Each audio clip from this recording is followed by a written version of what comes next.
Hi friends नमस्कार जय जगन्नाथ। आज हूँ मार्गशीर मासर फास्ट गुरुवार से लगी 3टा बेलू उठी सब कम सारी गाधे पाधे ठाकुर पूजा करने बाहरी पड़लु। चलत ठाकुर पूजा करवा आमर तो माणबसा ना जहाँ भी भोर उठी सब कम करने को पड़ो से मो कार्य लगी पड़ली आ मोर जी कर्तव्य करने कथा मुझे करुँच।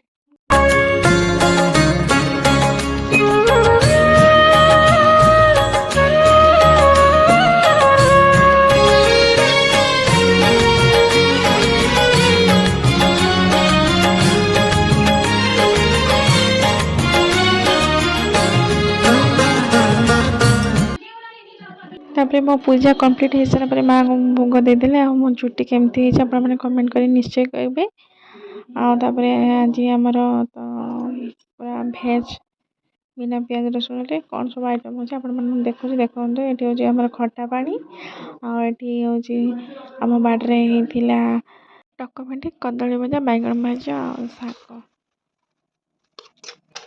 आम खाଇବା आरंभ करदेलु। संध्या टाइम टे छाणीदेनी। आज ब्लॉग आप भल लगी लाइक शेयर सब्सक्राइब निश्चय करेंगे। रोज नमस्कार।